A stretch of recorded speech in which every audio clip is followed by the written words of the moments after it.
Dudes Who Bet Sports. What is up, everybody? Welcome back to Dudes Who Bet Sports. Welcome back to another week. Papa Dude and I are both sort of snowed in. I think we got 6 or 8 inches of snow probably. I haven't ventured out. We both kind of said we're going to this afternoon though, so we'll see what happens. It's in the plans. I can't stand it. I get stir crazy. I got to get out and see if I can drive around in it, even though I have nowhere to go. It's ridiculous. But I figure about, I don't know, 1 o'clock, I'll have to take a little sachet and see if I can get stuck. I think it'll be all right. We didn't get as much as we thought, so I think it'll be fine. I don't know. Like I said, it's around here, that's a lot for us. So, tons. Well, the forecast was even worse, and it never did snow real. I mean, it was snowing, but the flakes were really small. Right. It never did have any big flakes. It snowed all day yesterday, but it was just small, kind of fine snow, and then the winds blow. But now we got to deal with temperature. The temperature brutally cold. It'll be 7 below tonight, I think, which is unusual for us. And, we get some cold temperatures, but we'll have 1 or 2 days of this every winter, and I guess this is it. So, by the way, I ventured out trying to find a snow shovel. Okay. Thinking I might need to. I knew they do a great job over here in sidewalks and the roads through the apartment complex, but I thought I might need to shovel the driveway. Yeah. I had to go to 7 places to find a snow shovel. Really? Yeah, they were all gone. So everybody's been buying them. Yeah. And I don't need a snow shovel, so because they graded the driveway. So Well, there you go. Well, you have one just in case when you need it again. I had 3 over somewhere else too. Well, that's true. So you'll now have 4. Eventually, someday you'll have 4. And this is a nice one. So that's good. Yeah. Well, you think you think you've got 3. Those may have been sold. They may have been burned. Back of my mind, I better go ahead and get one. I'm gonna need one someday. Yeah. Right. All right. That's a little inside joke here to kick off the show. Yeah, we don't need to go any farther because it's not really a joke. No, it's not. It's if you don't laugh, you'll cry. How about that? Well, I spent many nights doing that. Right. So we've got a big show lined up today. It's going to be a good one. We have, when football ends, you got to kind of talk about a variety of things. Right. We got the Rebel Stakes coming up. We'll talk about that first. We've got the 4 Nations championship game on Thursday that we'll talk about. Then we'll talk about the weekend college basketball as well. So a lot going on. Let's just talk about the Rebel to start. Okay. I'll pull up the field right now. So if you haven't heard, the Rebel will now be run on Sunday. So obviously it was scheduled for Saturday, pushed back a day till Sunday. Hot Springs, Arkansas is about 4.5 hours south of us, but they still are getting, they didn't get the snow like this, but they're getting brutally cold weather. So Friday's races will now be Saturday. Saturday's races will now be Sunday. Sunday's races will now be Monday. A lot of people are saying, why in the world did they move the Rebel? Why didn't you just keep that Saturday and move Friday to Monday? The answer to the question is, I don't think they're 100% confident they're going to run on Saturday. I've been around Oaklawn for a long time. Yeah. It's a big time 50-50, if that they're going to run Saturday. Oh, I agree. Sunday, it looks good. I think they'll be fine on Sunday. So by Sunday, the weather's going to warm up a little bit. Yeah. Yeah. So what happens at Oaklawn, just so people could kind of understand, they are located in a national forest, and they cannot use certain chemicals on the track to de-thaw it. So when the track freezes, all they can basically do is take the tractors and drag it over and over and over, which they do. But what happens is that will break up the ice, but it also kind of creates basically ice pellets that'll fly back at the jockeys. So it's a bad situation. They're totally at the mercy of the weather when this happens. So while, yes, I think on the surface, people are, I don't understand this, and they're very frustrated. Oaklawn it's just, hey, when it gets below freezing, they're just they can't do much. So I get the frustration. When you know the details, they kind of did what they needed to do, in my opinion. So, Well, I think people in general now are frustrated about everything. I yes, mean, who yeah, knows more about that track? Some Joe Blow from Mississippi who made plans to go up there, or right, people that have worked that track for years and years and years. yeah, And the jockey's safety and the horse's safety is at a premium. yeah, You can't do this unless the track. We're talking about horses in the Rebel that are worth a lot of money, yeah, and so they're up and comers, a lot of them, and they may make the owners some money someday. You can't take a chance, yeah. and they know more than anybody else. So As popular as it is for people to say Oaklawn is not incompetent, like they know what they're doing. They don't want to do it, but I think they made the right choice. We were there one time oh where they had to yes, cancel, and we were pissed. We were like, God damn it, really? Are canceling? And yeah, then like I talked to a couple of my buddies who were like, well, the jockeys' goggles were busting yeah, from the pelt, like the dirt, the frozen dirt hitting them in the face. exactly. Like they had no choice. It's They like, didn't. okay, I get it. We're So all disappointed when they do, yeah. but like you said, not very many racetracks are in a national forest. Yeah, I think there's one. There's one. Right. And it's not even close to a forest. That's the thing. No, The it's track not. is No. it is so silly, really, when that but Yeah. they can't do anything about that either. I mean, what would you No. say? They're 2 miles from the forest, probably? Probably. Yeah, Yeah. probably. Or There's maybe even 5, but probably 2. it's a beautiful picturesque Yeah. view at the Yeah. track of the Yeah. forest, which is quite a ways away. The Right. track's in the middle of the town. Right. So it is kind of crazy, but that whole area is in the middle of a national forest, and they Yeah. can't do what other tracks can do. They just can't. And they're in a weird spot because a lot of people, when this happens, they'll say, just start it at March. Well, the problem is like they can run December and January and it usually goes okay. It's Mhm. February where they always Yes. have the problems. That's right. This is when we get the snow in this area. I know. Yeah. So it's like, yeah, you can tell them, hey, start in March, but they actually run pretty much every single day without interruption. There might be an occasional time, but without interruption, December, January is fine. Yeah. It's that damn February that always it gets them. So Yeah, it is what it is. and every once in a while they get horrible thunderstorms through there too. I know in February. Yeah. Some days. Yeah. So it is a weird type of deal, and they got to keep their races online with the Kentucky Derby, and Yeah. when they get this weather, they can't satisfy everybody. They just Nope. can't. Nope. It sucks. Yep. All right. Well, let's get to the actual race. They are going to run it on Sunday. Hopefully, if you're going, you can make the race on Sunday. So they're going to run it Sunday. It's going to be a doozy. A field of 14 lineup for this one will be race 11. Going to mile 16th here, grade 2 event, and unbelievably, $1.25 million the Rebel is now worth. I remember when it was worth $300,000 when we first started going. So, and we thought that was a lot. yes, yeah, it was a big fee or a big purse. All right, It was. this is a mess. Let's go through them one by one. Let's not. Well, I don't want to spend a ton of time on some of these, but some of these maybe. So Cole Battle kicks us off here from the rail.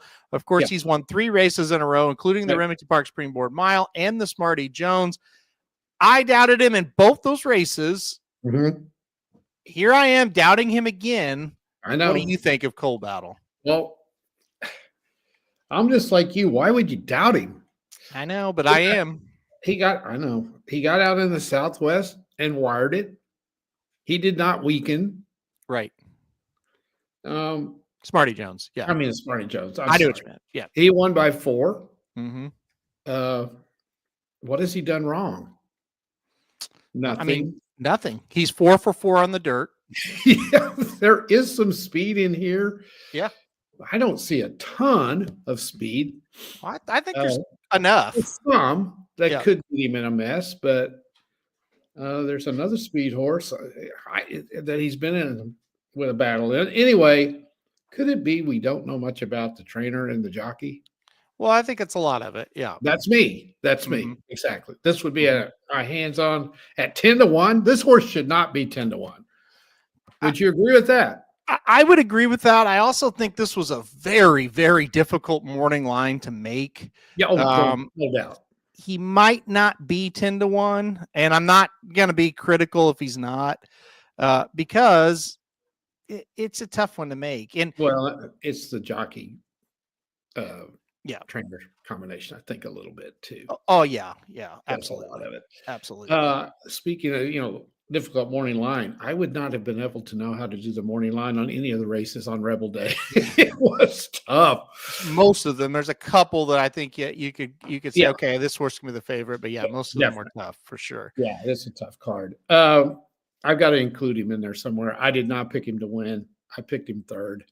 Yeah.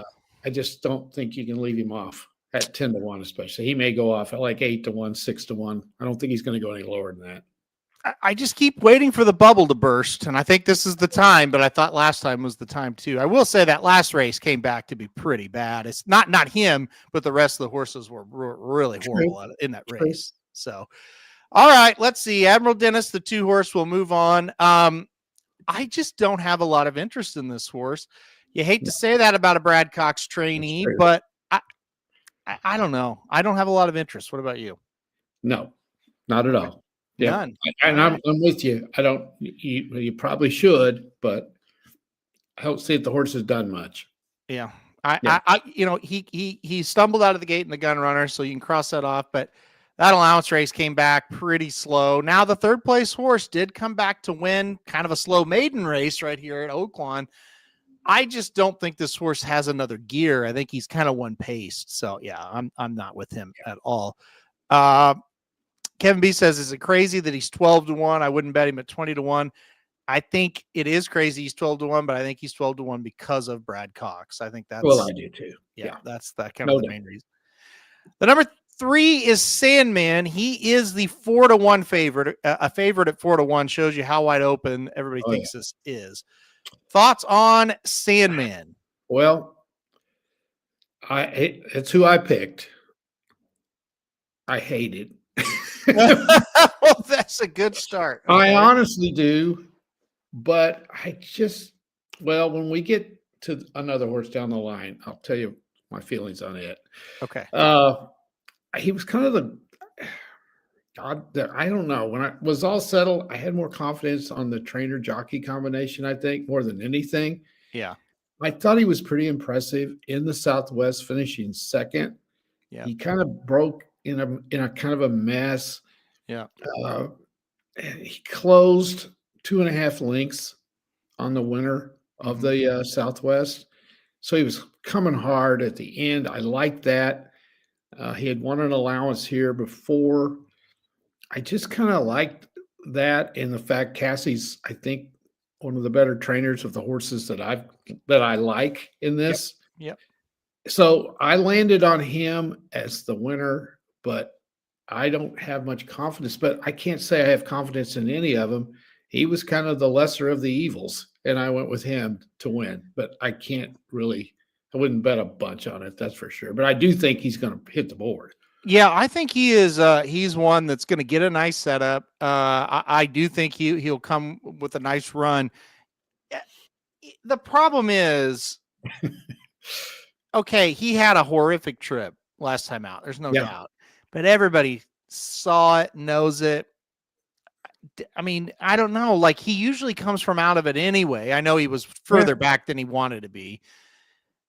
I just think he is going to get over bet. And look, what if he, if you kind of look at his breaks from the gate, he's had trouble in a lot of races. And what if he has trouble again, or if it just doesn't come out of, I still know. I agree. There's something about him that I didn't pick him to win. I just couldn't quite get there. I do think he's, like you said, if you want to, I'm not saying you play a show, but I don't know. This is the worst race to play a show in, honestly. That's right. I do think there's going to be pace. I do think you can rely on him to come with a nice run down the lane. So I think can he hit the board? Absolutely. Absolutely. Can I tell you something kind of funny? Okay. Of course, I picked all of them yesterday. Yeah. And swear to God, I haven't been drinking or anything. So this morning, I thought, I can't even remember who I picked to win this race. So I went back, and I thought I picked Coal Battle. I really did. And I went back and I said, oh shit, I picked Sandman. So that's how much confidence I have in this horse. I don't even remember that's who I picked. Sometimes in races like that, that's what happens. You say, oh man, that was close. You sleep on it, you might change it, something like that. Who knows? You could change it, but we got an extra day now. So no. All right, let's keep going. The number 4 is Hypnus. This horse, pretty impressive. Maiden special weight win at Fairgrounds on debut last time out. Won by 2.5. Beat a horse named Cromwell, who did not come back to win. Dortillo was running in I believe it's the first race on Rebel Stakes Day here at Oaklawn. So we'll see what he does. This was ran on the same day as Lecomte. Hypnus ran a faster time in the Lecomte than the Lecomte winner Disco time. So there's good stuff here. It's just the second race of his career. What are your thoughts on Hypnus? Well, that's kind of where I ruled him out. I just don't think he's got enough experience. But in a field like this, which I don't think this is just a great field, he definitely could get up there. I had to leave somebody out of there, so I just went with the fact he hasn't done a whole lot. And Cromwell, who finished second, did not run very well the other day in the Risen Star card that day. The third horse, I think, is the favorite in the first race on Rebel Day, and I like him too. But he just hasn't done enough for me to bet him. Yeah, I'm on a wait and see with him. I wouldn't be surprised if he gets the job done because, I think he's going to get the setup. But let's just see what he can do. Let's see what he can do second out. Field of 14 here, inexperience. Yep. This may be one too soon. Maybe the next race is when he's ready to do it. Let's see, though. I mean, if he's good enough, he can obviously make an impact here. We'll see what happens. All right, let's keep going. The number 5 is Matticat Road. This horse coming in for Bob Baffert. Broke the maiden 2 races back at Santa Anita. Third, beaten 6 lengths to Citizen Bull last time out. Irad Ortiz gets aboard here in this one. What do you think about Matticat Road? Well, that kind of something to open your eyes a little bit. I think he's 9-2 because of the trainer and the jockey. I don't think I didn't put him in my top 4. So I'm trying to say, I haven't seen that he's that good. I mean, Baffert brought him here for a reason, obviously. Baffert's history in the Rebel is good. Probably stupid to leave him out of there, but losing by 6 lengths. He debuted in the Bob Hope and lost by 4 to a horse I kind of like in this race. I don't know. He only broke his maiden by half a length. I just don't like him. I just don't. So I left him off. That's kind of race it is. I've got him on top, but you do. But I'm with you. I don't love him. I would say his second race, yes, he only won by a half, but he did beat some decent horses. A comeback winner, San Saba. Last time out, I just don't think he had much of a chance with that pace setup. I just see a lot of pace here. I like that Irad gets aboard. I think he's good enough. I really do. I think he's going to come out here and win. I'm really stupid leaving a Baffert horse out of the top 4 in the Rebel. That's dumb. Well, I just have to think, out of the horses we've talked about so far, I just think he's better than Cole Battle. I just think he is. I'm still not high on Sandman. Hypnus, I'm not overly excited about. I think out of the first 5 we've talked about, he's the best. Now we'll keep going and talk about the rest of them, but so far I'm fairly confident Matticat Road is a little better, but we'll see. Let's go to the number 6 Publisher next. A lot of people are on this horse for some reason, and I think mainly Flavian Pratt jumping aboard is one of the big reasons. But this horse is still a maiden. He had a horrific trip in the Southwest, but he was 53-1 in that race to begin with. I don't have any interest in Publisher. What about you? He hasn't done anything. I never bet a horse that can't win. He finishes second and third all the time. Yeah, he was okay 2 races back. But it was a maiden. Yeah, exactly. I can't get there. Yeah. No. How much of it is? I like another Asmussen horse better than this one. Okay, let's keep going. The number 7, Dream in Blue. Kind of a sneaky horse for Randy Morse. Was close to beating Innovator 2 races back, and then last time out gets the job done by 3.5 and did it pretty easily.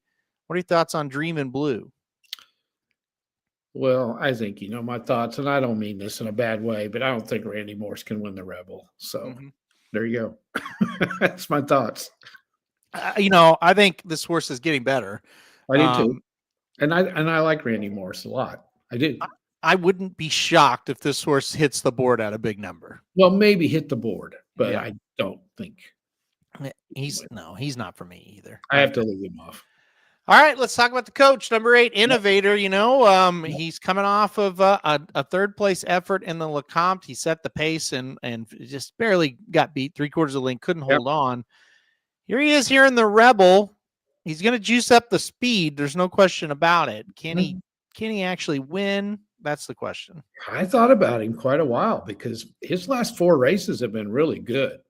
He has 2 seconds. He has a win. He only lost by 3/4 of a length in the Lecomte.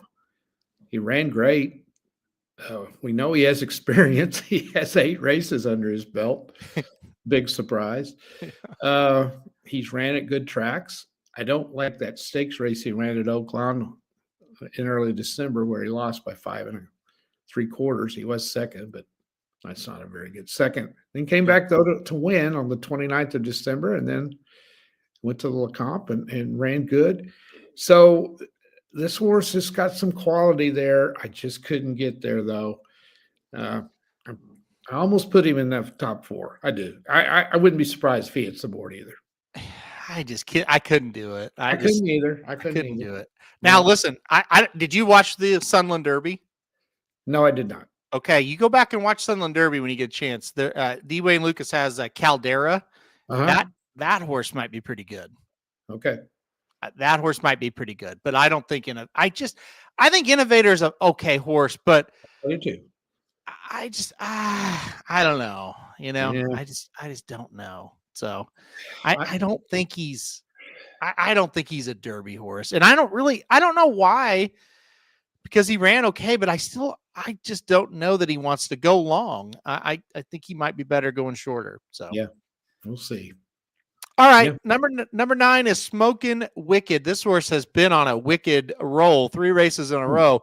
The last 2 efforts did come against Louisiana breds, but he beat them the right way. What do you think? I just don't think it's impressive enough for me. You're right. 5-length win last time out, but it's Louisiana breds. I can't do it. I just couldn't do it. I wanted to. I think Dallas Stewart does a good job. Yeah. Lost by 15 lengths in the Champagne. That's not good. Yeah. He did run pretty good in the Hopeful up in Saratoga, losing by 3. That's decent. He has won 3 in a row, but they're small stakes. They're not like this. Yeah. I can't do it. Yeah, I took a look at his races against Open Company. No offense to Louisiana breds, but it doesn't translate to me. And you said it. He ran okay at Churchill in a second start, but lost. He ran okay in the Saratoga Special, but lost. I was there that day of the Hopeful. I thought, man, he turned the corner with the lead. I thought he may win. Yeah.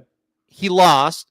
In the Champagne, I drew a line through it because that just wasn't a normal race. He was pretty darn good in a Churchill Downs allowance race against Open Company. That was good. But, I think he's more of his ceiling could be hitting the board. The other thing that I worry a bit about, and again, I kind of drew a line through the Champagne, but still, this is the first 2-turn race. The 1-turn mile in the Champagne was his worst race. I'm not sure 2 turns is going to be his thing either. I'm a little worried about that. I'm also worried that you've got Innovator and you've got Speed King. Yep. You're going to be in with a lot of pace this time. And I think he can sit off. He did sit off the last couple of races, but he's going to be running pretty fast compared to his last time race. He's ran at this distance. Mm-hmm. No. I can't go with a horse that hasn't ever ran at this distance. Yeah. We don't know. Like you say, he could be just a speed horse. Right. Sure looks like it. I don't blame him for trying this, though. Oh, I think he's ready to try it again. Yeah, you got to try it. I thought it was interesting as well that they didn't try the Louisiana route with Absolutely. him. Yeah. Maybe the Risen Star, or maybe they didn't think a mile and an eighth is his thing. Maybe they thought this was a better spot. I It's don't very know. interesting though, since he'd been running at fairgrounds, they didn't leave him there. Yeah, yeah. But we'll see what happens. I don't think he's without any shot, but I just too many question marks for me in this one. Too. The number 10 is Bullard. He's coming in off of a third place effort in the San Vicente. Got beat by Barnes and Romanes there. 2 wins before that, though. I think people are excited to see this horse stretch out in distance. What do you think? Well, that's the reason I did not include him in the top 4. Yeah. He was in my top 5 or 6, though. I like him. I think he's got a shot at it, but he hasn't ran at this distance, so we don't know. He comes off the pace, which could be good in this one. Didn't like the way he finished the San Vicente. He was 3 off in second and ended up third, 6 off. Mm-hmm. I don't think that's a good sign coming into a race that is this lengthy that he hasn't run before. So that was the deciding factor for me. Yeah, I think you're right on that. I just kind of a wait and see maybe type of thing. Just let's see how he does here.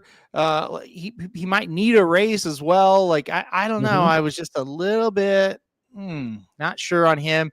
I don't know. We'll see what happens. I just couldn't quite get there. I do think he's going to get pace. I do think he is going to get better stretching out in distance, but I just I couldn't get all the way there with him. I wouldn't be shocked.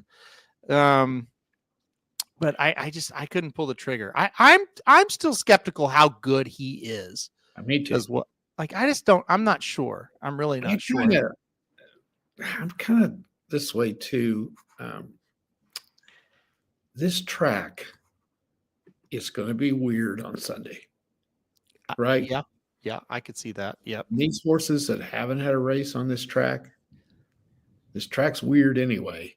And it's going to be double weird on Sunday. That kind of is another factor I think you need to look at a little bit for these shippers coming in. It's tough anyway. Oaklawn's track is deep, soft, and that's good. I don't even know where, I think we could have a huge upset in this. Yeah. And the fact he hasn't run here, that's another thing I kind of looked at as well. So Marco Liu, he really, or she, I guess it might be a he really likes Smokin' Wicked a lot in this race. And he said Smokin' Wicked is bred for the distance. Okay. Might have to explain that one to me. Bobby's Wicked 1 is the sire. That's a sprinter out of a Street Boss mare. Street Boss. I don't really think distance when I think of that either. So I'm not sure he's bred for it, but I do think he has talent. I would say that. Well, I don't know why he hasn't run at this distance yet if he's bred for it. Because he's bred to be a sprinter. Okay, thank you. That's the answer to that. Okay, let's go to the number 11 Speed King horse that won the Southwest.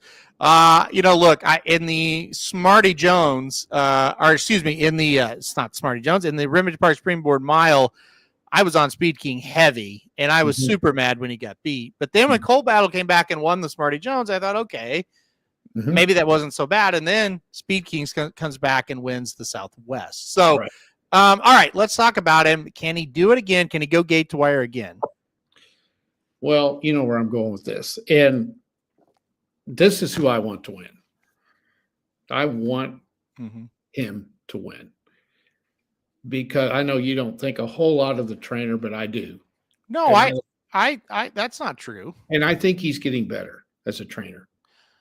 Don't you? I think first of all, I think Moquette's a good trainer. Okay. The problem is he, other than Whitmore, he just doesn't usually get this kind of horse. But this horse has been very good. And so I'm with you, and I was trying to figure out how do I say this and be nice about it, because I do like Ron Moquette. I think he's a good guy, and I dearly want him to win a race like this and have a great horse, because I think he's good for racing. I really do. I think he's genuine, but he's tough for me to bet in a race like this. He's kind of like Randy Morse. I like them both. They're local trainers there. They've been there for years. I've followed them for years. They just don't win these races unless they have a Whitmore. Well, and Whitmore was a sprinter, so yeah, he was a sprinter. So Whitmore had a big chance to win the Rebel, and couldn't do it. Right. Gosh, and I don't think it's because of the trainer. I just don't think they're quite good enough. Maybe, I don't know. This horse looks like he is. Yeah. Yeah. And I don't know why I didn't pick him. I do know why I didn't pick him. Yeah. Just don't. I follow Oaklawn a lot. The local trainers don't win these big races very often. I've had a habit, and this is a bad habit, of having the winner of these prep races so far this year in like third or second, like Magnitude in second last week. And I had Speed King in third. Yeah. He won. So like, I have a hard time not including him. Well, the other thing I really looked, me too. I mean, I had him picked first all the way, and I talked myself out of it. When you look at the shippers this time, there's not much. Mm-hmm. No, a local can win this for sure. That's right. Yeah. And sometimes Bafford's got one in there that's unbeatable. Mm-hmm. Many times he does. There's no Pletcher horse. Right? Yeah. No Pletcher. No. Yep. So the shippers, and then the Brad Cox horse is not good. Mm-hmm. And then Asmussen doesn't have anything that looks great. Mm-hmm. It's time for Moquette to win this. Yep. So he absolutely can do it. I mean, this horse is really a nice horse. Three races. All three of the races have been fine. You know, his loss to Cole Battle is the only loss on the resume here in 3 starts, and Cole Battle has never lost on the dirt. So that's right. And so those two horses, now they're going to go head to head, but they've went head to head before, right? And Cole Battle outlasted him. Yeah. But they're gonna go, and Innovator's going to be up there. Yep. And what was the other one? Smoking Wicked. Smoking Wicked will probably be up there. Yeah. So you got 4 of them, mm-hmm. which leads to a closer coming in and nipping them, which I think's why I picked Sandman. Yeah. So, yeah. But I'm rooting for Moquette or the coach. Yeah. You know. I think it's going to be a hell of a race. The 12 we're not going to talk about because that's I have no idea why the 12 is entered. No, I don't either. 14 Hot Gunner, I feel the same way. Coming out of Sam Houston, and that's just 2 out of 8. We will talk about the 13 Tistastic though. Yep.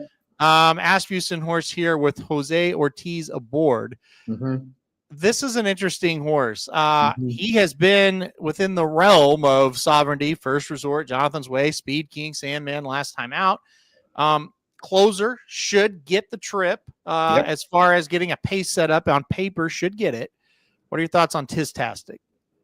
Well, you know what my thoughts are. I just have a question, though. His 2 wins have been on turf. Yeah, I know.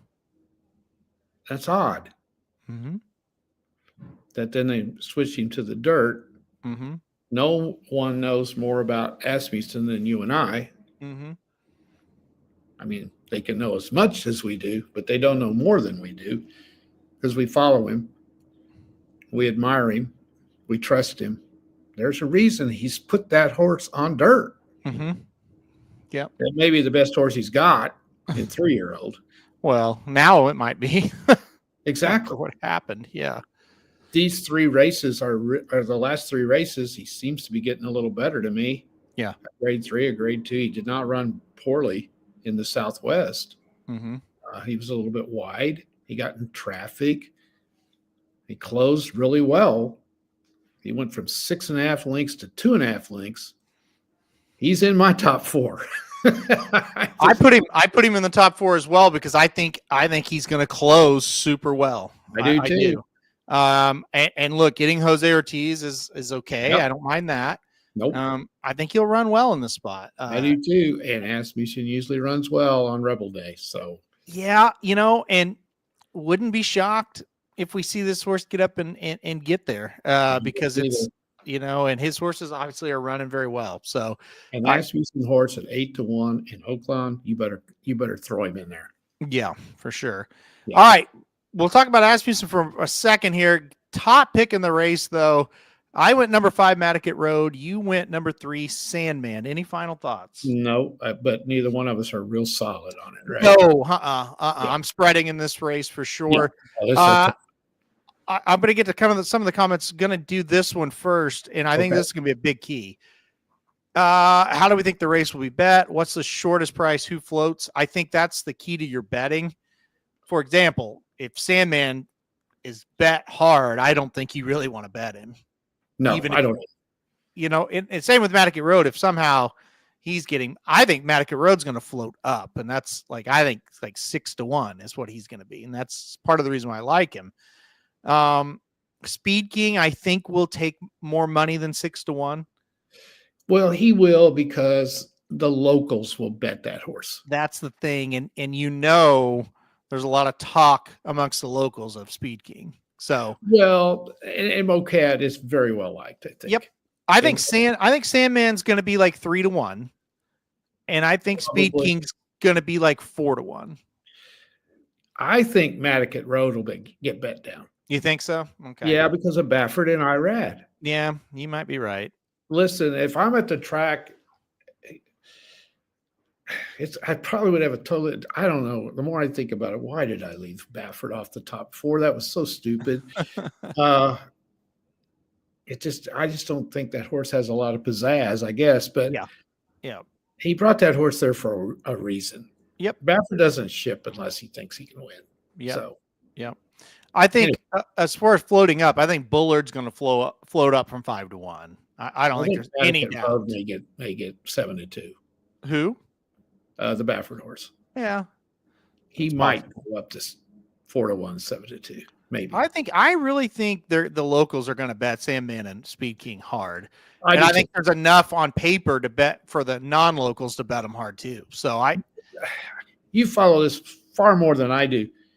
The trainer of Coal Battle, where does he run at? Oh, he's kind of, I don't know. He's kind of everywhere. Like the Kentucky is usually where you're going to see him. Okay. Yeah. It's odd that I don't know much about him. Well, he's just not a guy that has good horses. I had to stay away from the horse, and it's no disrespect to these guys. I don't mean that at all. It's just they haven't done it. Mm-hmm. But he sure looks good. CSJ says he thinks Sandman's overrated. I kind of feel that way. Only a big reason why is because they've rated him. People have kind of crowned him. People love the bad trip horses. I mean, they love them. Yeah. So I don't know. I think he's decent, but I don't think he's favorite in the Rebel decent. Is that fair to say? Yeah, definitely. And he may absolutely. I may change this pick. I'm taking myself out of this thing. He may not be the favorite, but I think he's a weak favorite. What's the weather going to be like? Sunday should be fine. I think it's clearing up and starting to warm up a little bit by Sunday. Yes. Now here's the deal, Rob. So Sunday, the forecast is great, and I think it's going to be warm. But here's the problem with the track. Is it frozen? How much moisture is in it? And how fast can it dry? Like when you look at the forecast on Sunday, you're going to say, oh, fast track, no doubt. But you just, how much moisture is in the track? How long is it going to take to dry out? That's going to be the question mark. But I think it'll be a fast track. Saturday is supposed to get fairly warm during the afternoon. And then it's not supposed to drop down below freezing. So I think it's going to be okay. But I don't want to be 100% on that. If they have sun on Saturday, of course, it depends on what the temperature is going to be at night. Because that means if it gets down in the 20s, it'll freeze again. Yeah.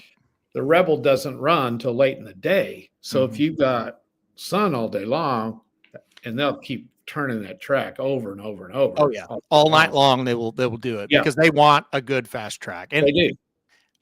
If it was Saturday, I think you would get a wet, heavy track. I think I'm going to be positive and say I think Sunday is going to be okay, but I'm not for sure. I'm not for sure on that. We'll just have to see. And I agree with this. A lot of times a bad break and less than ideal trips can actually dress a horse up. And that's exactly where I'm at. This is what I said to somebody else. I was talking to Ryan about it. And I said, look, Sandman is a horse that comes from off the pace anyway. So yes, he's way too far back. He's not in the same spot, but he's used to coming from out of it. So I wasn't shocked that he made a run because that's kind of what he does. He was just a little bit further back. Mm-hmm. If you're a speed horse and then you're eighth and then you close to finish second, it's almost in a way it's more impressive because it's like, oh, he's got, versatility, where Sandman kind of did a worse version of what he normally does, basically. Right. We'll see. He can win. I think the pace setup's going to be there, but I don't look at him and say, oh, he's really good. I just don't. It could having Torres on him. Would that be a benefit since he's local and he knows how he's running there and he knows how that track is? I guess. I don't know.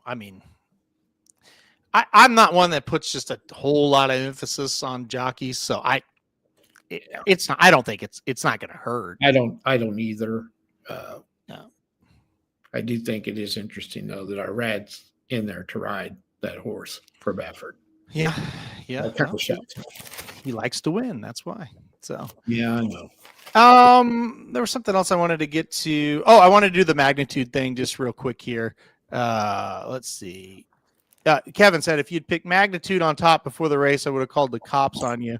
So I did have him in second, and I thought what would happen was he would get out, not on the lead, but towards the front, and he would run fairly well down the stretch and be able to pass the tired horses that didn't want to go the distance or hold off some of the horses behind him that didn't really want to go the distance. For me, it was more of, I think I trust him at 1 1/8. I think he'll run better at 1 1/8. I thought there's absolutely no chance, like zero chance, the horse would even, I wouldn't say zero chance he would win, but zero chance we would be talking about him after the race, right? What he did on Saturday was out of this world. He ran one of the best. He probably ran the best Risen Star there's ever been. It was crazy, but now he's hurt, so it doesn't really matter. But yeah. We'll see. If he comes back in the summer, it can do that. But yep. All right. Well, anything else before we move on? Well, Dennis got in late, so we better tell him. I'm sure he listens to who we pick.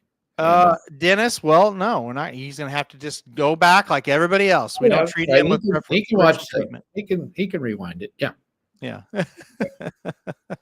He didn't get the notification, he said. He probably overslept. No, there you go. Manlo Keyed chunk of gold with 5 long shots and a try. Magnitude was the last horse on the ticket because speed was holding, and I love long shots. Exactly. And the speed was holding, and that helped him. But again, I couldn't believe it. Like when he was out there, I would say about 3/4 of the way up the backside, I kind of said to myself, that Asmussen horse looks comfortable. Like he may be kind of tough.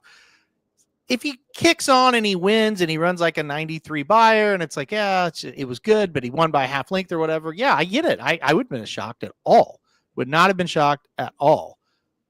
But what he did, I was just blown away by. But again, we can't really enjoy it because he's out now. So It sucks. But yeah, it is. All right, let's go now. Let's do the Four Nations. Let's do the Four Nations championship game tomorrow night. As we transition to sports, Canada, United States for the championship. If you did not see the game on Saturday, I urge you to go back and at least find the video of the first 5 minutes. 3 fights in the first 9 seconds, like a Chuck brothers get after it. And then Colton Parayko beats the hell out of a United States player as well. All that for the Blues. I know, right? All that being said, they played a hockey game after it, and it was a game the United States pretty much controlled throughout. 3-1 victory.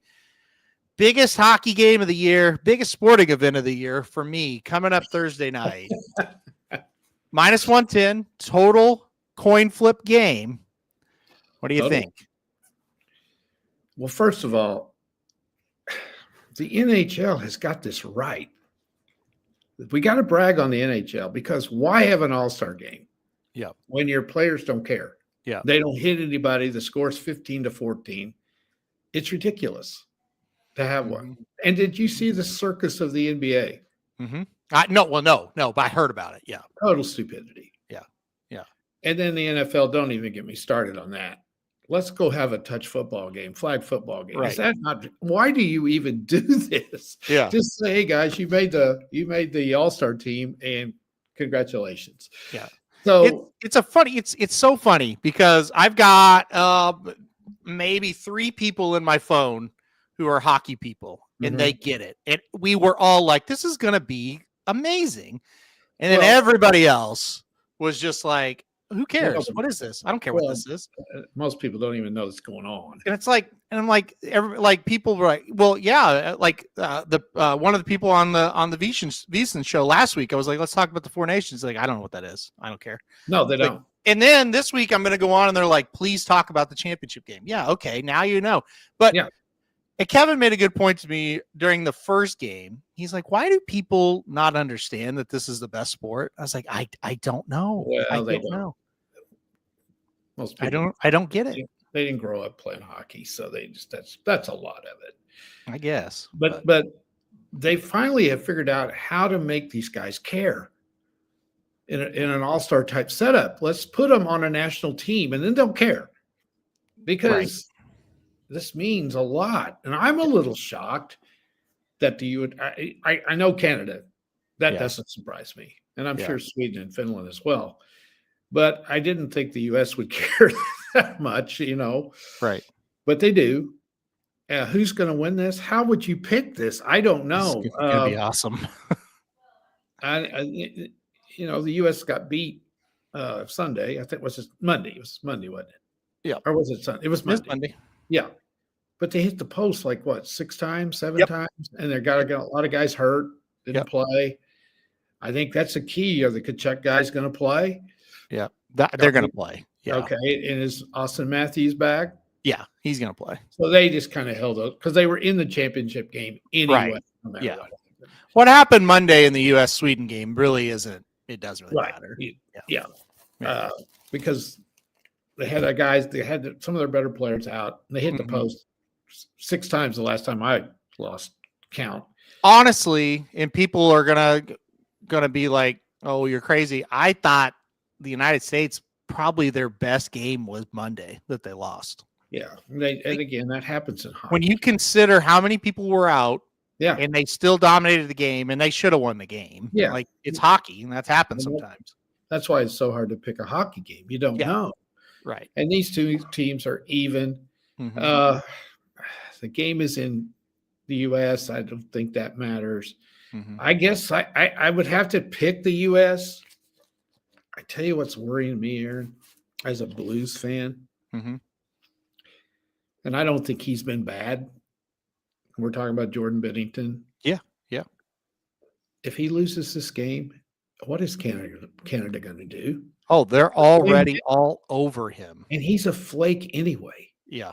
Is this the end of his career if they lose? I don't know. This guy's he's a nutcase. We all know that. We follow him. He goes through spells. He absolutely couldn't stop a shot from me. And then he plays great. He's up and down, up and down, up and down. He's a head case. It really worries me as a Blues fan. Because he's not the reason we're struggling. No. Talking about the Blues, no. Absolutely he's not. playing all right. Yeah. So the Canada media from the very start wants to blame him if they lose. Like that's it. The goaltending. Yeah. Right. But it's not his fault that he's the best goalie from Canada in this thing. Right. Yeah. I mean, there wasn't anybody else. Right. Do you think the Canadian team said, let's get this guy? If they'd had somebody better, they would have got somebody better, right? Well, I think the argument is they could have started Aiden Hill, goalie for Las Vegas. Well, okay. And I think that's kind of, but again, the Canadian media went into the tournament with the idea, it was already, the articles have already been wrote. If they lose, we're blaming the goalie. Okay. Well, my point is, if they think Aiden Hill should start instead of Binnington, why aren't they blaming the coaches? Well, exactly. Yeah. That's, I mean, I just don't see how you can blame if you're the media and you think the other guy should be starting. Yeah. Well, isn't that the coaches you should be all over? Right. When they are. All right. They're all over the goalies. They're all over the coach. So the U.S. won the game 3-1. Yeah. And the third goal was empty netter. So it was a 2-1 game. 2-1. And what are you supposed to do? I listened to NHL radio all day the next day, and it was all about how Bennington cost Canada. All right. My comeback would be, if you're so damn good and you got the best players in the world, why can't you score a second goal? They didn't even get a good attempt in the third period. They had the whole third period to tie the game. Exactly. But my theory on it is the Canadians do not want to admit they got beat on the ice. They want to make a scapegoat. They can't admit to themselves, well, the United States took it to us the whole game. The United States absolutely killed Canada in the physicality department. And I'm not talking about the fights. I'm talking about the hits. Yeah. They beat them up in that game. I don't, for sure. And I don't think Canada was ready for that. So they'll be more prepared this time. Right. For it. Yeah. If you like hockey at all, you need to tune into this because it's going to be great. Yep. Because of the situation we have in this country. Yeah, that has fueled it. The Canadians and the U.S. hate each other now, which is totally, totally ridiculous. They've been allies all through the years, and now we got politics that have gotten involved, which is stupidity. Yeah. Well, that's what started the fights. Yeah, because the Canadian people booed the national anthem. Oh yeah, and the Americans got pissed off, and they went after them. Yeah. So, and it shouldn't be like this. These guys are teammates during the regular season. Right. Yeah. And one guy has caused all this, and it's ridiculous. And so, anyway, it's going to be a great game, I think. Yep. And wouldn't you like to see now a best 2 out of 3? Because one game is not enough to, when you got something like, I know they played each other once, but let's say tonight Canada comes back and wins. How about we have a third game to decide it? Right. Yeah, that would be nice. That would be neat, wouldn't it? Let's go ahead and play it the next night. They can get ready to play. Yep. So anyway, I think it's been great. I think the NHL has figured out how to do this all-star thing. Plus, you give your regular players 2 weeks off, almost 2 weeks to heal and get ready for the stretch drive of the season.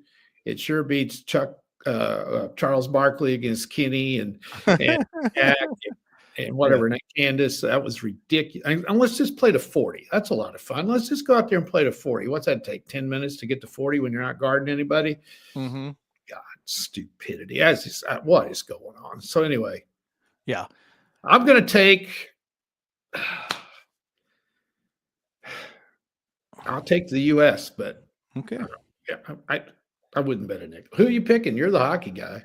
I think Canada's going to win. Do you? Yeah, I do. I think the key to the game. Skill.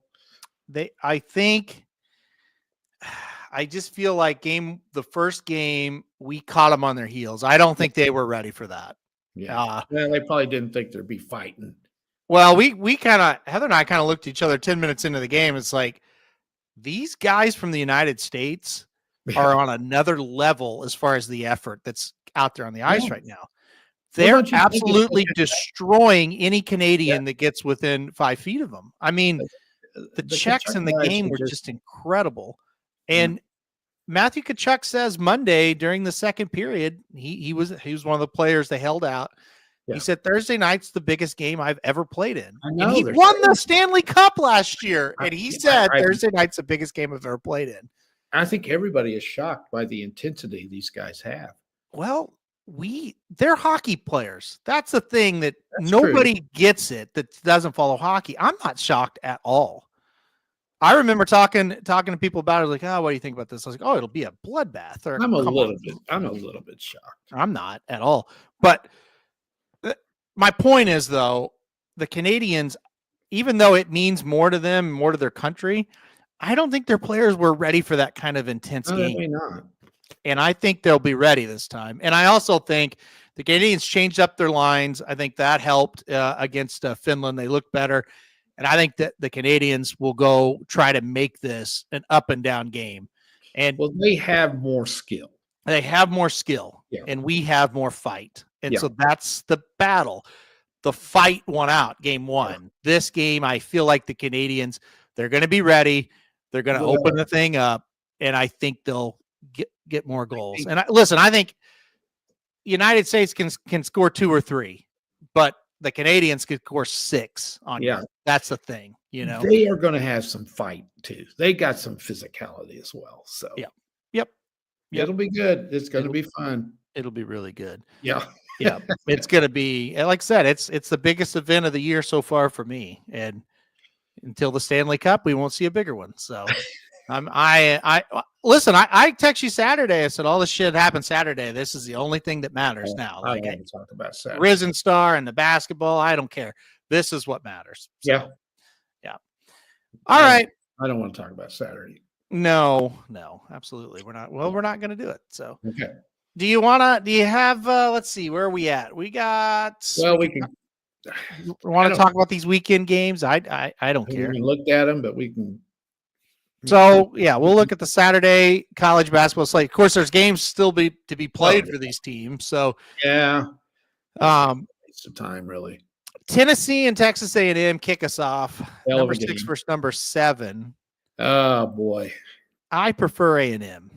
A&M got beat last night at Mississippi State, or at home against Mississippi State. Mm-hmm. I think Tennessee's better than A&M, but that's a tough place to go win. Yeah. Tennessee plays tonight. I'm going to take them. So I want to make one more comment. I think so. Hockey players most intense, and then the politics have fueled it. I think the politics have fueled it for the fans. I would venture to guess the Kachuk brothers were just kind of looking for an excuse to fight somebody.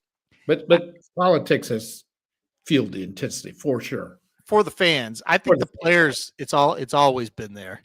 Yeah. And again, I feel like if you follow the Kachuk brothers, I mean, when Matthew dropped the gloves, I was like, okay, I'm shocked this is happening, but I'm not really.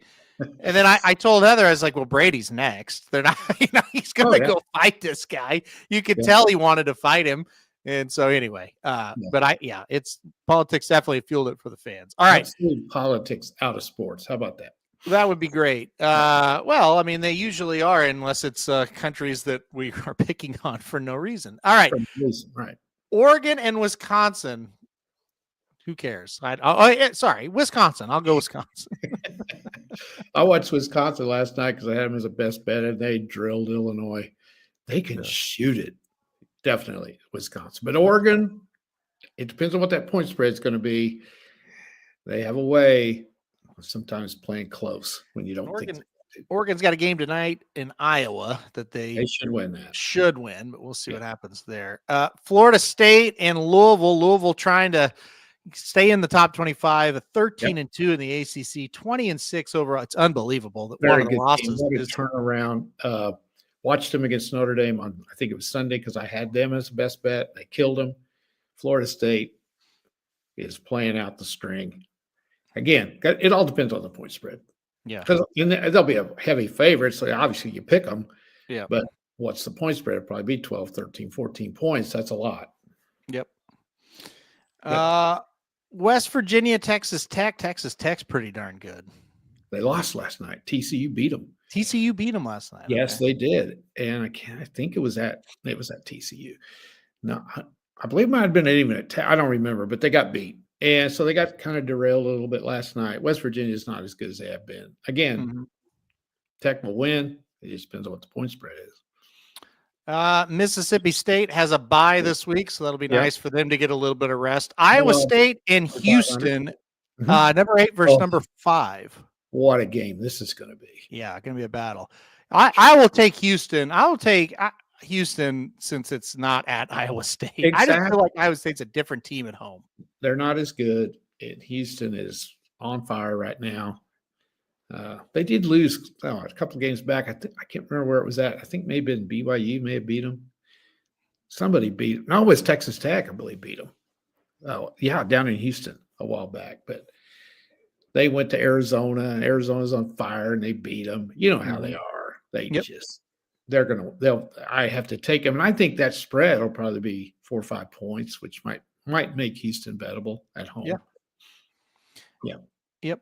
Let's see. Ole Miss goes on the road to take on Vanderbilt. Vanderbilt's one of the few teams I haven't seen in the SEC this year. But haven't they upset some people at home? I think they have. But right? Oklahoma beat them by 30, so that's enough for me. But this is a tricky game, and because they are pretty good. Ole Miss is damn good too. Yeah. So I don't know. I have to see the spread. That might be one where I go with Vanderbilt, maybe to pull off a surprise. Georgia, Auburn. I don't think there'll be much to see there. Auburn, man, that was impressive going to Alabama and winning last week. Listen, when they're on, they're as good as anybody. Yeah, I agree. Clemson and SMU, two teams I have not watched once. So I haven't either. Okay, it's not SMU, but Clemson's pretty dang good. They beat Duke. They beat Duke the other day. My initial reaction would be take Clemson, but just yeah. It's on the road. We'll see. All right. Let's go to Oklahoma State and Kansas. I don't know if you've been following Kansas at all. I have. They lost by 34 points last night. To BYU. That BYU's good. It's not that they lost. They lost at Utah the night before, Sunday, or one day. I think it was Sunday. Utah's not any good either. Mm-hmm. They're 17-9. If it wasn't Kansas, I'm not sure they'd be in the tournament. They sure as hell don't deserve to be 23. Are you kidding? Yeah. Oklahoma State's not any good, so they'll probably get well and win that one. But this is not a good team. Florida goes on the road to take on LSU. They are really, really strong right now. Oh, my God. I watched that first half last night. I don't know why. They couldn't miss. They were hitting bombs. They hit 9 threes in the first half last night. Yeah. Some of them were guarded. Yeah. They were nailing everything. Yeah. So if they play like they're capable, they should win that. But LSU's another tough place to go play. Tough place to go play, but I think Florida will be able to beat them for sure. Mm-hmm. Interesting game here, Kentucky and Alabama. Yep. Alabama's got a tough one tonight as well. They do. But this game, is Kentucky. I don't know if Kentucky's very They're good. okay, but they're not great. Okay. They're okay. They got to start winning a few games. Well, they're going to make the tournament because they're Kentucky. Mm-hmm. Alabama goes to Missouri tonight. I don't know if you've seen Missouri. They're good. Yeah, they're good. They're good. Mm-hmm. I think Alabama's pretty good too. They're really good. Yeah. I think they may beat Missouri tonight. I think they'll beat Kentucky. Yeah, I do too. Yeah. Duke, Illinois should be that's in New York. Should be a decent game, I think. Illinois. But I think Duke wins the game. I watched Illinois last night. They can't guard a tree stump. So okay. Duke will kick their ass. I think this is a huge game, not because it's just local for us, but Arkansas really needs it. Missouri, Arkansas, you talked about it. Missouri is playing Alabama at home. Arkansas is on the road at Auburn tonight, so that's not good. Arkansas is going to desperately need to win this game. They have to win this one, and they might. It's tough. It's tough to go in there and win, but teams have been doing it. Mm-hmm. But I just don't think Arkansas is that good. Well, they can't be. If they could go tonight and play halfway close and then beat Missouri, they got a shot because they're Arkansas. But I don't think they're going to make it. I really don't think they have enough wins in the SEC. And they don't have quality wins outside the conference either. Probably an unpopular opinion in our family, but I don't think they're a tournament team. No, I don't either. I think I give them credit for kind of salvaging what looked to be a total disaster, but I don't think they're very good. Would they win 2 in a row, and then they've come back and lost a couple? Right. Yeah, and they're just not quite there. So, no. I think they're going to get left out. Let me see. Let me click on them real quick. Let's see what they got left. So they're 15-10. They're definitely not winning tonight. 15-11. No. Here's the deal, though. They could go on a run. They could beat if Good. they could beat Missouri. Texas is not great. They could beat them. You got South them at Carolina home. hadn't won a game They in have to the win that. SEC. Yeah. Vanderbilt, Mississippi State. I mean, they're winnable after that. Their So, schedule is, so let's say they lose tonight. That's 15-11. yeah. You beat Missouri and Texas. And they still, I didn't realize their schedule was what it is. They have a definite chance. So let's pretend they win their home games. That would make them 18-11, and they split their road games 19-12. Does that get them in? Yeah, because of Calipari and Arkansas has good tradition. They're in. I think you're right. They're in. You're right. Yeah. Yeah. And they'll deserve it if they do that. 19-12. Yeah, probably. Yeah. Well, 19-12. So that means you got 8 SEC wins. Yeah. You win 8 conference games. Yeah, they're in. You're in. Yeah. Especially with Calipari as your coach. And they might beat, somebody in the tournament could get that 20th win. So I think I take it back. I think they're going to make it. I do too. But although, can they beat Missouri and Mississippi State? That's the thing. Yeah, they haven't done it yet. Right. Yes. Yep. All right. BYU, Arizona. You got anything to say about that one? That'll be a great game. BYU's pretty good. Okay. Arizona got off to a horrible start. They were once like 6-5. They've come on and they're playing really well. Mm-hmm. So they should win that game. That'll be a good one though. There's some great basketball this weekend. Yep, definitely. All right. You said you had questions. You got? I do, but I don't know how much time you got. Give me your best one, and we'll see how they go. How about that? Okay. This is a good one. I should have told you a couple of these. Okay, well, that's all right. All right. We all know there are a lot of singers out there. We do, yes. Who's the most overrated singer you can think of? Well, I think that's a great question, actually. The most overrated. That's a star, and I'm talking about the way their singing voice. Right. No, I got it. Boy, that is a really good question. I would really have to think about it. I know. I should have told you. Who's yours? Well, you're gonna shit when I tell you. I'm gonna say it. Who is it? I think Bruce Springsteen's a horrible singer. Wow. Okay. All right. He's not a good singer. Yeah. He bellows it out, Mm-hmm. He doesn't have a great. I'm not saying he can't. I'm not saying he's a poor performer. I don't think he's a good singer. Yeah. Interesting. Okay. I don't. Dennis, Britney Spears, I'm guessing for Rob, and I would definitely say that's got to be one. Rob, I don't even listen to her. I just look at her. Yeah, there you go. She's not clouds my opinion. She's not a great singer. I think Taylor Swift is a good singer. No? I think she's gotten a lot better. Okay. Who am I to say? My God, she's worth millions and millions of dollars. Yeah, but that's so's Bruce Springsteen. But you know what I mean? Like, this is all like your opinion on who's not that great of a singer. I got another one that you got to be country to know who this is. Okay. I think Chris Stapleton's horrible. Really? Okay. Oh, yeah. Of course, I think he's a drunk, and that may be one of the reasons. I think a lot of the country singers aren't very good. No, but then there are some that are really good. Oh, I agree. Yeah. Yeah. Yeah. Like Rob says Carrie Underwood, and I totally disagree. I think she's an incredible singer. I don't like her voice, but I think she's a really good singer. Yeah, that's fair. But again, it's your opinion. So if you think it's Carrie Underwood, it's Carrie Underwood. But yeah, exactly. That wouldn't be mine. Why we throw this out, Yeah. Like I don't like Blake Shelton. But I think he can sing. I guess. When he tried to sing, yeah. Now he just does stupid songs, What about Tim McGraw? You think he can sing? Yeah, I don't think he's overrated. I think he's okay. Yeah. Luke Bryan. Yeah. I don't like him. Yeah. What about a guy I can't stand is Keith Urban. Yeah. Okay. Every song sounds exactly alike. Yeah. Yeah. I get it. I don't think I think he's pretty talented.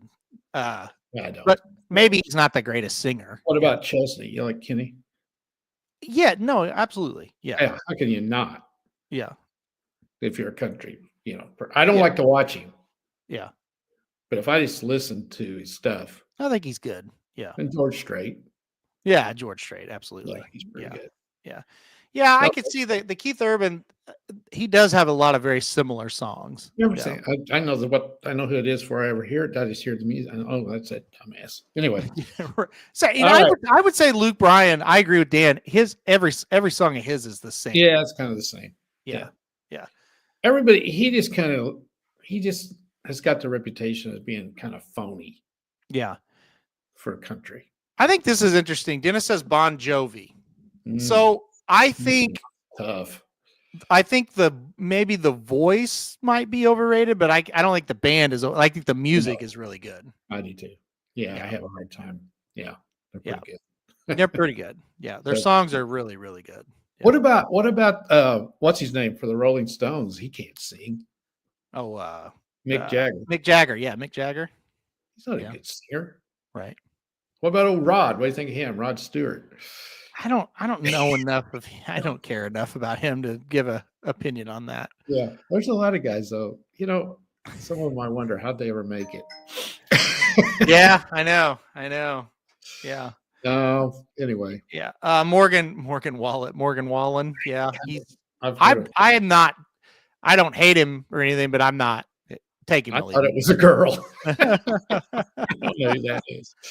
Zach Bryan, I like him, but some people think he's overrated. Who's that? You don't know Zach Bryan? No. Okay. I do not. That's all right. Okay, must be new. He must be a new one. I mean, ish. Not. Mm-hmm. I mean, new for you, yeah, for sure. Okay. All right. You got anything else? What's the worst TV show that ended up being a big hit? Oh, great question. Show that you hate. That everybody. TV show that was a big hit that I thought was really bad. Yeah.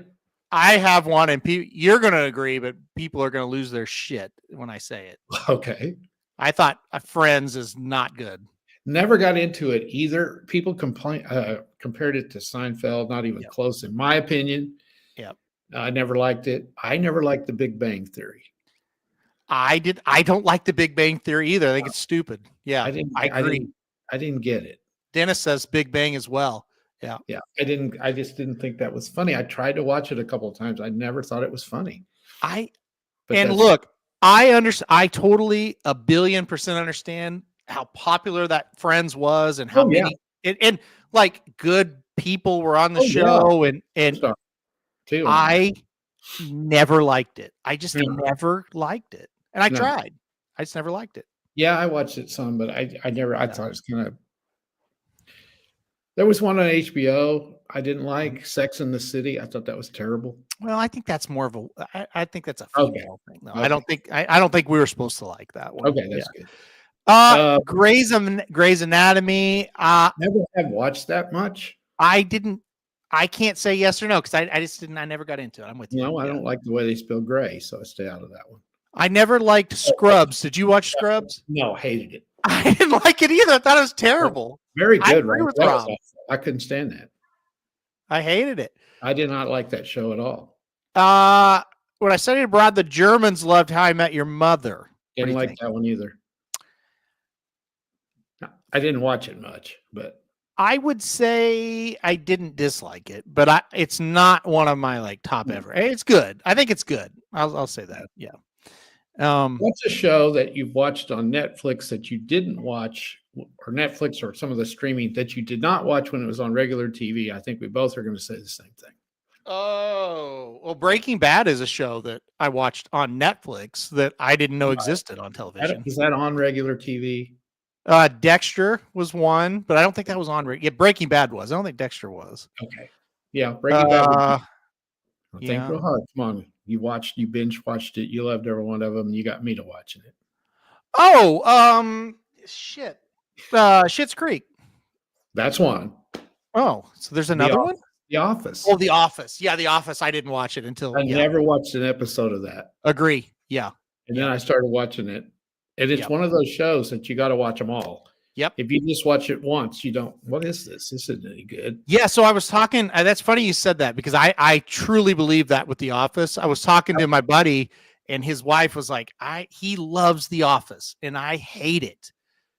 And my buddy was saying, you can't just show up in the middle of the 5th season and like it. You don't understand it. You have to watch the first one and watch it through. Then you love it. Because it builds. It builds. Yeah, exactly. It's the same thing with Schitt's Creek. You got to watch them all. Yes. Yeah. Totally. That show's hilarious. Yes. If you got that kind of humor. Seinfeld's the same way. You can't just watch one. You got to know the characters and build it up all the way through that. And if you do, you appreciate everything that's on there. And I think Rob describes The Office, and I think the other shows are it's the same kind of thing. Yeah. I watched the first Office, and I said, this is not going to be for me. But I've heard so many people talk about it. I want to give it time. Yep. And I don't know if it was the 3rd or the 2nd or the 5th, but by about the 4th or 5th, I was laughing so hard. Too. You have to get a feel for these are the people in the office that you would you kind of know. You know what I mean? You're fortunate enough that I've never been in a job where you're with an ensemble, and I'd never been in an office, but I was a part of the teaching staff. Yeah. To where you're around people every day the same as what these guys are around. And so you kind of get a feel of, I got a nut like that acts just like that. You know what I'm saying? It is right. And then you can compare Michael, played by, I can't think of his name, Steve Carell, to any rinky-dink principal you've ever had, or something that's totally worthless. And you're sitting there listening to this bullshit, and you go, it's total bullshit. The guy knows nothing what he's doing. He somehow's got this job, and I don't understand how. I think in a school system, especially, I think you feel that. And I never did watch it at all. And Parks and Recreation was another one I never watched till I started watching it. And I like it. You know, it's kind of the cheap version of The Office. It was exactly like The Office, really. Yeah. This is a good question. I do have one. Is there ever a show that you started that you loved a lot, and then like by the end you couldn't watch it? It just wasn't for you. Oh, towards the end it got old, maybe? Yeah, or just probably. The show Ozark on Netflix. I did not like that show. Yeah, I liked it. I liked it for a season. Me too. And then it just got worse, and it's just like no. Far-fetched for me.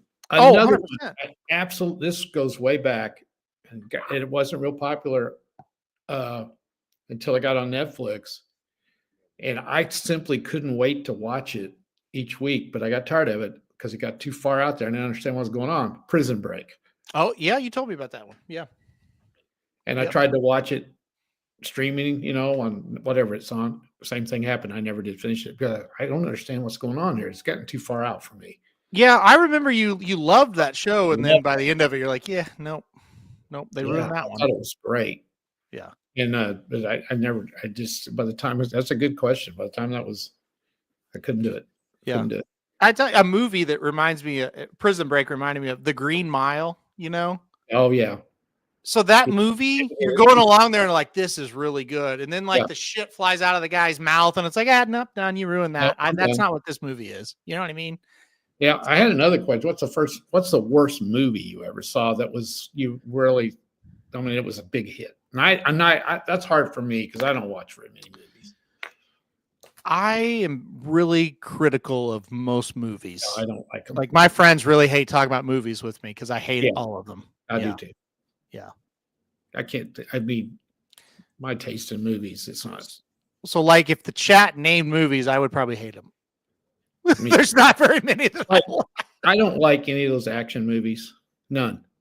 Yeah. Any of those Marvel movies, forget it. I like some of them. I don't. Some of the Marvels are okay. Yeah. Just about anything Tom Cruise is in, I can't stand. Top Gun and then the new Top Gun, Maverick. Those two I love him in. I did like him in The Rain Man. I thought he was pretty good. He was okay in that Jerry one. Maguire, he was okay. He was okay in that one. Yeah. Yeah. Well, there's 4 movies that I like, so I can't say I dislike him. The one Kevin Costner was in that was so long, Dances with Wolves. I did not like that movie. I didn't like it. No. Everybody, that Field of Dreams. Hated it. I can't say that I hated it, but I watch it and I go, well, that's not in the top 20 sports movies. Like, no, I didn't think that was not good. if I can sit through it. Sandlot was another one. I kind of liked it, but not a whole lot. I like Sandlot. It was okay. It's okay. Yeah. Yeah. Yeah. I don't know. I'm trying to. There's just a lot of them. I'm trying to think of I don't major hit. Yeah. That stupid. What was that movie about the dreams that everybody went crazy about? Inception. I've never heard of it. Horrific movie. Just bad. I went to see one. His first name's Liam. I can't think of his Liam Neeson. Yeah. Yeah. What was the name of that? It was just one word. It started with a T. Oh, Taken. Yeah. I hated it. You didn't like it? See, I like that one. It's okay. I went to sleep. Couldn't stand it. Taken, I think you're probably in the minority. I think Taken's not bad. I know. I like the person I was with goes, "Don't you like these kind of movies?" I said, "No, I hate them." Dennis says he hates Taken. Give me a romantic comedy before this. I like to go to a movie where I don't know. I will say, as they went, like Taken 2, I don't like it that well. Usually, the what they call it, the sequel is terrible. Right? Yeah. I think in a situation of Top Gun Maverick, that sequel is better than the original. Okay, well, I haven't seen it, but there isn't many. No, there isn't many like that. Yeah. What was better? Oh, Jurassic Parks. Yeah, no, some of those are. Yeah, it depends on which one, but yeah, some of them. Yeah, those. I don't like science fiction at all. Well, that's a lot of movies nowadays. So. I know. Yeah, there was. Oh, there we go. The Matrix. I hate all the Matrix movies. No. So. No, I've never. No, those don't appeal like to me. Yeah, so that's a big movie that I didn't like. You remember a movie that's way back called Close Encounters of the Third Kind? I've heard of it. Yeah, that was the biggest hit during my day, probably in the 70s, maybe early 80s. I was so looking forward to that because it's great. I paid like at this time $2 to get in. That was a bunch of money to get into a movie.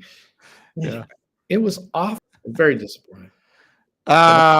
Now, Jaws, that's a different story. Jaws is Jaws is not as good as what people think, but it's not bad. I loved it. It's okay. Anytime it's on, I watch it. Listen, and I like Ryan Reynolds, but Deadpool, not for me.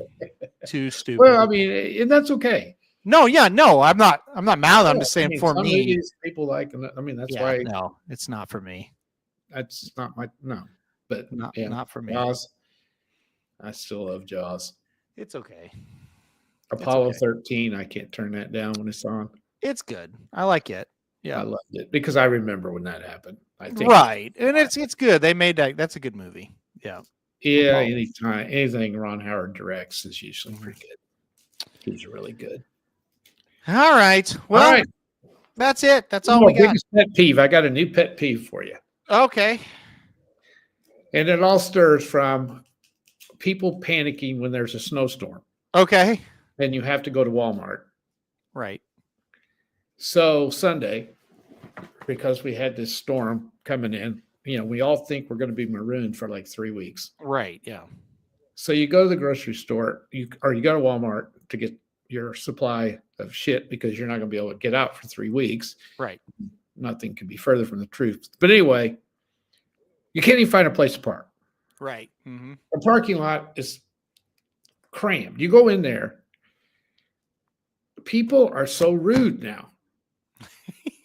Yeah, I could see that. Yeah. They're so rude. It's like they're the only people in the world, and you're all in there with the same mission. Yeah, right. You got to get 3 cartons of milk, 6 things of eggs. You're buying for this. It's like a nuclear war is coming. Mm-hmm. And it's a snowstorm, and we do have equipment to move it off the roads, and we're not going to be. One day we might be snowed in. Right. I think one day we were. Yesterday would not have been good to get out. Yes. So you're going up and down the aisles, and you just. Here's another thing, Walmart. Why do you put the candy and the cookies on the same aisle with the potato chips? everybody's going to go down that aisle, right? Right. Yeah. Right. That's what I was there to buying. My junk food, my Little Debbie cakes, the Right. stuff you gotta have. You have to have that. So Right. so here we go. So we're going down now, and here's one of the order fillers for Walmart with the big cart parked right in the middle of the busiest aisle, Mm-hmm. and they won't move. You got 8 carts behind them from this direction and 8 Right. carts from the other. You got Right. a pile of. Right. Wouldn't it be better if they just put the cart out at the don't go down the aisle with it and walk and get your shit. Right. Yeah. Well, And the scooters. you gotta, well, the scooters are, yeah. They're people. Okay. You got to have a scooter. Okay. No problem. Yeah. Why do you have to be so rude? Right. Just because you're on a scooter, does that make you better than me pushing the cart? No. No. Yeah. You They don't have the have right to- of way. They They feel don't like, have the right of way. You Yeah. take your turn. It's like the cart is equal to the scooter, in my opinion. right. No, I agree. Like we They come to a do stop- definitely go wherever they want. There's you no come doubt. to a stop sign, there's a scooter and a cart. Whoever got there first goes first, right? Right. Yeah. No, the scooter goes first every So- time. You just better watch out. I will make a recommendation to you. I would go to Target if I was you. They don't have some of the food I want. Oh, okay. So You're see, absolutely right. Sunday we went there. We were out, and I was like, "Oh, I know I'm not going to do it." She's like, "No, it won't be busy." I was like, "Yeah, right, liar. It's going to be packed, and just order it. I'm not going in." So we pulled in there, and it's like, "Oh shit, there's nobody here." So there wasn't that many people there. But I'm sure Walmart was a different story. Yeah. Oh, jammed to the rafters. Yeah. Well, good news is, like I said, I think we can get out, so it's no big deal. But Yeah, we were snowed in for, let's see, 24 hours. Yep. Yep. And I think I could have got out if I had to. Yeah, I think so too. Yeah. All worked If out. I All didn't right. fudge arounds, I think I could have got there. Yep. All right. All right. We're going to get out of here for this week. We'll be back next week with more show. I don't know what we'll do next week. We'll figure it out. Oh, we got a week to decide. That's right. All right, guys. Everybody have a good rest of your day. Like I said, we will be right back here next week. We'll be right back here tomorrow for more YouTube shows coming up here on the channel, Blinkers Off and Magic Mike. So, all right, guys, have a good rest of your day, and we'll see you back here tomorrow.